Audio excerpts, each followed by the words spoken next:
നമസ്കാരം. നമ്മൾ ഇന്ന് ചില സങ്കീർണമായ വിഷയങ്ങൾ ഏറ്റവും ലളിതമായി മനസ്സിലാക്കാൻ ശ്രമിക്കുകയാണ്.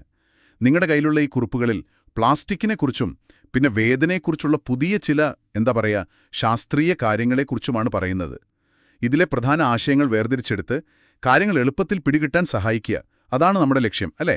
അതെ, തീർച്ചയായും. വലിയ വിവരങ്ങൾക്കിടയിൽ നിന്ന് ഏറ്റവും പ്രധാനപ്പെട്ടവ എങ്ങനെ കണ്ടെത്താമെന്ന് ഈ ഉദാഹരണങ്ങളിലൂടെ നോക്കാം. വിവരങ്ങൾ ലളിതമായി മനസ്സിലാക്കാൻ ഇത് നിങ്ങളെ സഹായിക്കും. പ്ലാസ്റ്റിക്കും വേദനയും രണ്ടും നമ്മുടെ ജീവിതത്തിൽ എപ്പോഴും കേൾക്കുന്ന കാര്യങ്ങളാണല്ലോ. ശരിയാണ്. അപ്പോൾ ആദ്യം പ്ലാസ്റ്റിക്കിന്റെ കാര്യം തന്നെ എടുക്കാം. 1930കളിലും 40കളിലുമാണ് ഇത് ശരിക്കും അങ്ങോട്ട് പോപ്പുലറായത്. പക്ഷേ 1976 ആയപ്പോഴേക്ക് അമേരിക്കയിൽ ഏറ്റവും കൂടുതൽ ഉപയോഗിക്കുന്ന വസ്തുവായി പ്ലാസ്റ്റിക് മാറി എന്നത് ഭയങ്കര വേഗത്തിലായിരുന്നല്ലോ വളർച്ച. ശരിയാണ്, വളരെ പെട്ടെന്നായിരുന്നു. ഇതിന്റെ പ്രധാന അസംസ്കൃത വസ്തുക്കൾ പെട്രോളിയം, പ്രകൃതിവാതകം ഒക്കെയാണ്. കൽക്കരി, മരം എന്നിവയിൽ നിന്നും ഉണ്ടാക്കാറുണ്ട് ഈ ഹൈഡ്രോ കാർബണുകളെ. സംസ്കരിച്ചാണ് ഈ റെസിൻ ഉണ്ടാക്കുന്നത്. ഇതിന് പരിസ്ഥിതിയുടെ കാര്യത്തിൽ നോക്കുമ്പോൾ ഗുണങ്ങളും ദോഷങ്ങളും ഉണ്ട് കേട്ടോ. ഓഹോ, ഗുണങ്ങൾ എന്തൊക്കെയാണ്? ഈ അലൂമിനിയം പോലെയുള്ളവ ഉണ്ടാക്കുന്നതിനേക്കാൾ കുറഞ്ഞ ഊർജം മതി എന്ന് കേട്ടു. അത് വലിയൊരു കാര്യമല്ലേ? നിർമ്മാണ സമയത്ത് പുകയും കരിയും കുറവാണെന്നതും സ്റ്റീൽ മില്ലുകളുമായി താരതമ്യം ചെയ്യുമ്പോൾ ഒരു ക്ലീൻ പ്രോസസ്സാണെന്നും തോന്നുന്നു. ഒരു വശത്ത് അത് ശരിയാണ്, കുറഞ്ഞ ഊർജം മതി. എന്നാൽ മറുവശത്ത് ഇതിന്റെ നിർമ്മാണത്തിൽ ഉപയോഗിക്കുന്ന പല രാസവസ്തുക്കളും ശരിക്കും അപകടകാരികളാണ്. ഉദാഹരണത്തിന് ബെൻസീൻ. പലതരം പ്ലാസ്റ്റിക്കുകളിലും അതൊരു പ്രധാന ഘടകമാണ്. അത് ക്യാൻസറിന് കാരണമാകാം. അയ്യോ, അപ്പോൾ അങ്ങനെയൊരു പ്രശ്നമുണ്ടല്ലേ? തീർച്ചയായും. പിന്നെ സാധാരണ പ്ലാസ്റ്റിക്കുകൾ കത്തുമ്പോൾ ഹൈഡ്രജൻ സയനൈഡ്, ഹൈഡ്രജൻ ക്ലോറൈഡ് പോലുള്ള വിഷവാതകങ്ങൾ പുറത്തുവരും. അത് ശ്വസിക്കുന്നത് അപകടമാണ്. എന്നാൽ പ്ലാസ്റ്റിക് വ്യവസായം ഇതിന് ന്യായീകരിക്കുന്നുണ്ടാകുമല്ലോ. ഉണ്ട്. അവർ പറയുന്നത് മരം കത്തുമ്പോഴും വിഷവാതകമുണ്ടാകുമെന്നും മറ്റു പല വസ്തുക്കൾക്കും പ്ലാസ്റ്റിക്കിനേക്കാൾ എളുപ്പത്തിൽ തീപിടിക്കുമെന്നുമാണ്. അതവരുടെ ഒരു വാദമാണ്. അതോടൊപ്പം മറ്റൊരു പ്രശ്നം കൂടിയുണ്ട്. കാർബൺ ചേർത്ത ചിലതരം പ്ലാസ്റ്റിക്കുകൾ കത്തുമ്പോൾ പുറത്തുവരുന്ന നാരുകൾ, അത് ഇലക്ട്രിക്കൽ ഉപകരണങ്ങളിൽ ഷോർട്ട് സർക്യൂട്ട് ഉണ്ടാക്കാൻ സാധ്യതയുണ്ട്. പക്ഷേ എന്റെ അഭിപ്രായത്തിൽ ഏറ്റവും വലിയ പ്രശ്നം മാലിന്യമാണ്. മിക്ക പ്ലാസ്റ്റിക്കുകളും നോൺ ബയോഡീഗ്രേഡബിൾ ആണ്, മണ്ണിൽ അലിയില്ല. അത് നമ്മൾ എപ്പോഴും കാണുന്നതാണല്ലോ. പുനരുപയോഗിക്കാനും, അതായത് റീസൈക്കിൾ ചെയ്യാനും ഭയങ്കര ബുദ്ധിമുട്ടാണ്.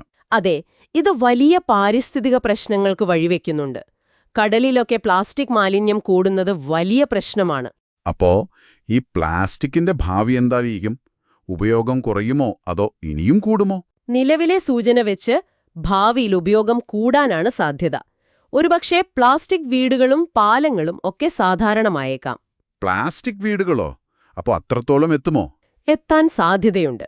ഇഷ്ടപ്പെട്ടാലും ഇല്ലെങ്കിലും ഈ പ്ലാസ്റ്റിക് യുഗം അത് തുടരും എന്നാണ് തോന്നുന്നത്. ഓക്കെ, അപ്പോൾ നമുക്ക് അടുത്ത വിഷയത്തിലേക്ക് കിടക്കാം. വേദന കേൾക്കുമ്പോൾ തന്നെ ഒരു അസ്വസ്ഥതയാണ്. പണ്ടൊക്കെ നമ്മൾ വിചാരിച്ചത് നാഡികൾ തലച്ചോറിലേക്ക് ഒരു സിഗ്നൽ അയക്കുന്നു, അത്രയേ ഉള്ളൂ എന്നല്ലേ? പക്ഷെ സംഗതി അത്ര സിമ്പിളല്ല. അല്ല. ആ പഴയ ടെലിഗ്രാഫ് ലൈൻ പോലെ സിഗ്നൽ പോകുന്നൊരേർപ്പാടല്ല ഇത്. പുതിയ ഗവേഷണങ്ങൾ പറയുന്നത് ഇതൊരു സങ്കീർണമായ ജൈവരാസ പിന്നെ വൈദ്യുത പ്രവർത്തനം കൂടിയാണ്. അതെങ്ങനെയാണ്? ഒരു പരിക്ക് പറ്റുമ്പോൾ വിരൽ പൊള്ളുകയാണെന്ന് വെക്കുക. അപ്പോൾ എന്താണ് സംഭവിക്കുന്നത്? അപ്പോൾ 2 തരം നാഡികൾ, വേഗതയേറിയതും വേഗത കുറഞ്ഞതും, തലച്ചോറിലേക്ക് സന്ദേശങ്ങൾ അയക്കാൻ തുടങ്ങും. ശരിയാണ്. ആദ്യം പെട്ടെന്നൊരു കുത്തുന്ന വേദന വരും. അത് കഴിഞ്ഞിട്ട് ഒരു തരം പുകച്ചിലുപോലെ നീണ്ടുനിൽക്കുന്ന വേദന. ഇതാ 2 തരം നാഡികൾ കാരണമാണല്ലേ? അതെ, കൃത്യമായി. വേഗതയേറിയ നാഡികൾ ആദ്യത്തെ ഷാർപ്പ് വേദനയുടെ സിഗ്നൽസ് കൊടുക്കും.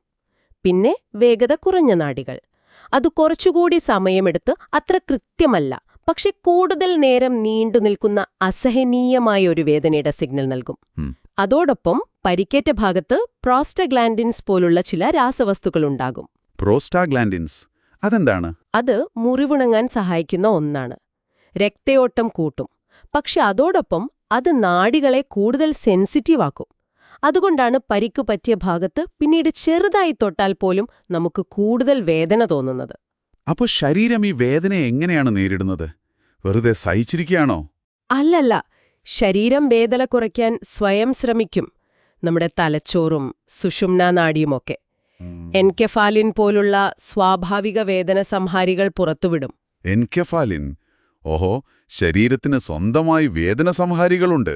അതെ, ഈ എൻകെഫാലിൻ സബ്സ്റ്റൻസ് പി എന്ന് പറയുന്ന ഒരു ന്യൂറോ ട്രാൻസ്മിറ്റർ ഉണ്ട്, വേദനയുടെ സന്ദേശം കൊണ്ടുപോകുന്ന ഒന്ന്.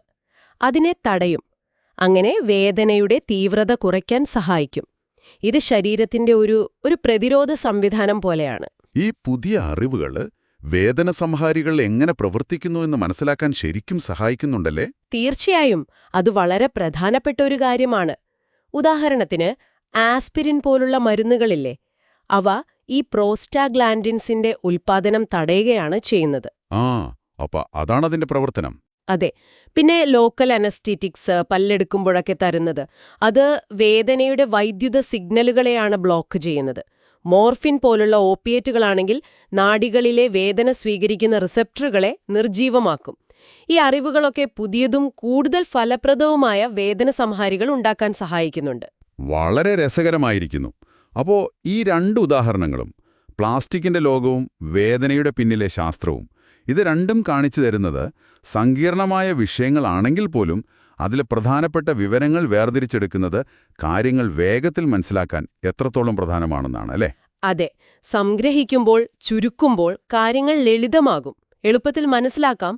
പക്ഷെ അവിടെ ഒരു ചോദ്യം ബാക്കിയുണ്ട്. ഇങ്ങനെ ലളിതമാക്കുമ്പോൾ വിഷയത്തിന്റെ എത്രത്തോളം സൂക്ഷ്മമായ വശങ്ങളാണ് നമുക്ക് നഷ്ടപ്പെടുന്നത്?